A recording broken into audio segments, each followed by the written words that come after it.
Yooyyaa harka fuunee hordoftoonni gurreetuu biyya jalatti argamtan hundumti keessanii akkam jirtu nagaa keessanii anis nagaa kudha galata rabbii baga nagaa taatanii jecha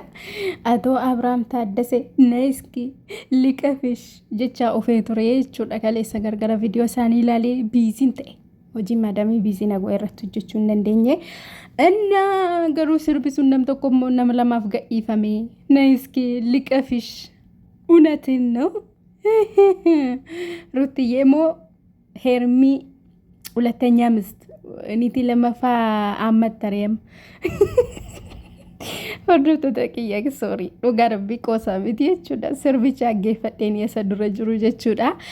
ኤጋ መን ከናፊ ሐረከን ታታ ላይክ ሰብስክራይብ ጎቹዳኒ አከስመስ ሞ ኮሜንቲ አባ በርባደኒ ደገሩን ይደንደሱ ኮሜንቲ ከሰኒን أنا نوردوفا سريت نلالا إننا بريسا كومنتي إرساتي لايكيس جو أجتشودا إننا مالجتشون بربادي غويا كاليسا فيديو نغد إسامي أبرش نغاسا تأي أكا ديبي أجتشودا إيغا كومو بيكامو أبرش نغا تأي ديبي فلانو سالي غويا حراد أكانيني فلاتي نمتوكو فانا باو بربادو غويا كاليسا وانتي توري فيديو كيستي ولي رجنين الرتي دبانا جتشودا فيديو سنة كيستي بوزيني إيغا وان باي إجتشا تورتي ukkubasaarraa akka fayyee amma nagaa akka ta'eef ofiisaa akka dubbatu ofiisaa akka murteessudha kan isheen dubbachaa turte haa ta'u malee ukkubni inni irraa fayyee ukkuba maaliidha kana dura ruutaatu hojii harkaatti hojjechiisee jedhame miti maannoo warqii mormaarra jira jedhame miti ukkubni abrish taadaa ukkubni isaa maal akka ta'e kuni ifanuu ba'uu qaba ugaa rabbii koomentii jalatti illee barreessaa mana isaaniitti Abrahaam maal akka ukkubsate ifanuu gochuu qabu sababni isaa ruutiyyeedhaan situ kana go'e jechaa waan turaniif maqaa mucaa kanaa zimmeanii balleessaa turan waan ta'eef ugaan shee ba'uu qaba ugaa rabbii kana ugaan shee ba'uu qaba jechuudha indee waan hin goonetti maaliif goote jedhamtee hamatamti ugaa rabbii inna guyyaa kaleessaa egaa viidiyoo sana keessatti dhugaa rabbii baay'een keessan yoo ilaaltanii jiraattan ani nama biraa miti ruutiyyeen naazansiisti jechuudha ugaa rabbii irraa kutattee utuu mucaa kanarraa deebitee anaan dasna ja'a Abrahaam Taaddasee dhiistee bakka jireenya mataa isheetu jiraattee dasna ja'a maaliif yoo jettanii amma ila buzeenii Abrahaam ruutaa faana ta'ee akka mucaa isaa guddifatu hin barbaaddu ergixanyaa ta'een isinitti nimaa buzeen kanan barbaaddu viidiyoo baay'ee keessatti hin barbaadu akka ishee waliin taatu jettee dubbattee jirti waan ta'eef kaleessallee Abrahaam ija ishee ilaalaa ture jechuudha yeroo dubbatu isheen cirraa ishee hin barbaaddu ruutaa fi Abrahaam tokko akka ta'an hin barbaaddu jechuudha heermii barbaaddi jechuudha ugaa rabbi kana heermiin immoo jechuudha ela Abrahaamitti heerumtee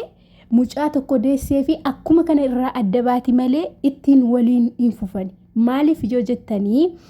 lukti bare hin ta'u Abrahaam tokko ishee jennaan ammas dubartii bira deemuunsaa hin oolu maaliif ruutiyyee kana dura akkam akka faarsaa ture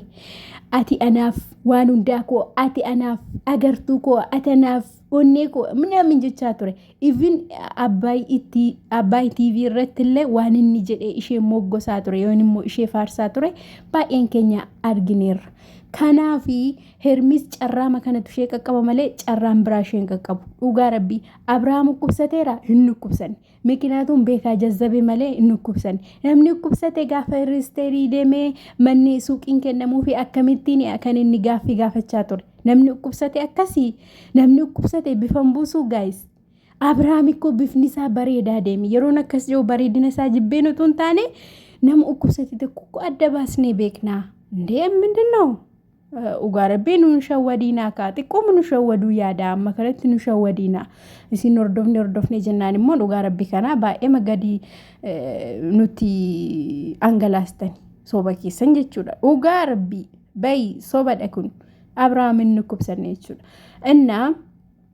achirra viidiyoo sana keessatti daaniin xawalwaalleen gidduu galee baxabaxaa ture kuma argitanii haa ta'u malee inni egaa Abrshi effaa fi daaniidhaan deemaa na biraatii ani ruutaa fi hermellaa barbaadaa jee buzee aanillee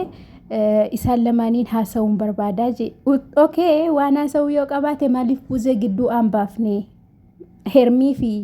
ruutiyyee egaa barbaade maaliif buzeen immoo maaliif hafte gidduu isaaniitti isiniif gala dubbiin jirti jechuudha. Kanaaf dhugaa rabbii kana garuu jechuudha filannoon isaa eenyu jettanii yaaddu guyyaa irraa ani hermii ajee yaada maaliif yoo jettanii ila Abrahaam lapheensaa hermii biratti ka'ee jira. Barsiistee jirti bakka. Innaa kanaaf inni amma ruttiyyeen barbaadu hermii malee jechuudha.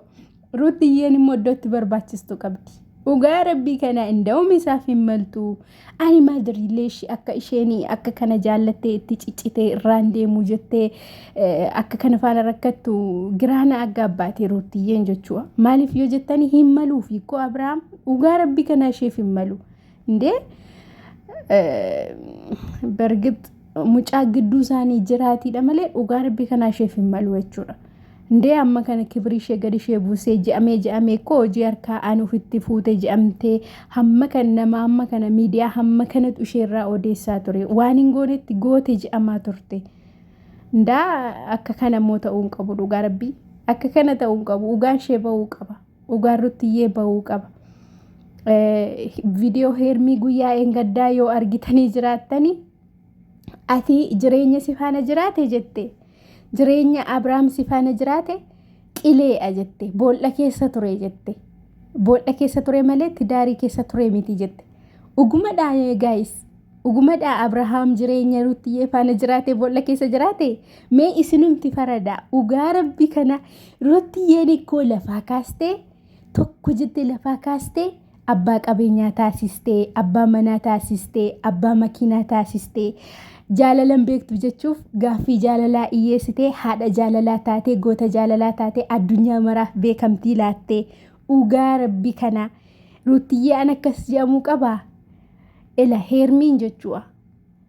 Gochaa jirtuun beektu sinii galee miti dhiira haadha manaa qabu abbaa manaa nama akka jaallatte illee beektu jechuudha. Dhugaa rabbii kana viidiyoo guyyaa eengaddaa mana isheetti mana hermiitti gadhiifame. Yoo argitanii jiraattanii hin taazabdanii amma hermiidhaan hordoftoonni hermii isheen taazabdanii Abrahaamiin akkamitti akka isheen jaallatte hin beektanii sirriitti beektu. Abrahaam ikkoo utuu haadha manaa isaa faana waraqaa 80 hin ciriini akkan isheen uftee gaaffii jaalalaa iyyeessiteef jechuudha. Afaqraallee waddahallee anteen maaxat alfalligim ani kan anteen kaa'axa'uu mootallee mantiqiroo. Akka jechaa turte gisee inni haadha manaa isaa ulfa jechuun daawuu jala nama ga'e nama torbeen tokko naafee je'ee daawuu jala ga'e gaaffii jaalalaa iyyeessiteef jechuudha isheen kun immoo. Kana jechuun ilaala abbaa manaa namaa jaallatte illee hin qaanofne hermiin.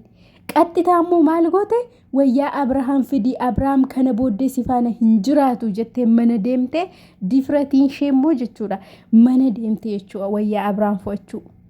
Abrahaam wayyaa isaa ofiisaan fudhatu uffata isaa ofiisaan fudhatu si jammar dammoo saatii birrii 500 eegga bittee fi wayyaa 50 guunne maal gochiif mana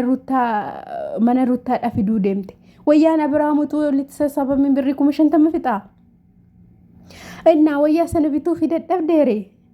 Dhugaa rabbii kana guys isiniin ajaa'ibu ila namni hunduu jechuudha viidiyoo hojjetan keessa ruttiyyee yoo jiraatte malee dhugaa rabbii kana viidiyoo hojjechuun barbaadan amma hermiin guyyaa sana viidiyoo hojjechuu barbaadde garuu immoo ruttaan keessa hin jirtu yoo ta'e iyyitaan ishee ejaa gadi ba'uuf maal gochuu deemte mana ruttaa deemte. Wayyaan fuudhadha jechuudha. Kuni fakkeessuudha. Fakkeessuuf deemte malee wayyaa sana akka fuutee bahuu hin dandeenye 100% ni amanti. Gin mucayyoo kana ruttaadhaanii waqqasuuf arrabsuuf lama ta'anii deemanii mucaa sammataa beeddee sana wajjiniin jechuudha. Dhugaa rabbii kana akkatti isin aarsanii hordoftoota kiyya. Ani bicha obsuma ruttiyyee filaate rabbi anaaf isaa laatu. Gin rutiyyeerraa wanta an eegaa ture maa inni beektu yeroo duraanii sana yeroo ulfataatee jirtu yeroo duraatu ulfan ta'in dura nama ishee aarse xiffiidhaan kana inni siiti turte amma garuu maaliif xiffii sana dhiiste gaayis barreessaa fi jala galaatti dhugaa rabbii xiffii sanatti tu deebite anaan dasna ja'a maaliif takkaa heermii an fuula isheesaa hallicaa kanarratti xiffii buuste heermiin daffartee ol jettee ilaaltuun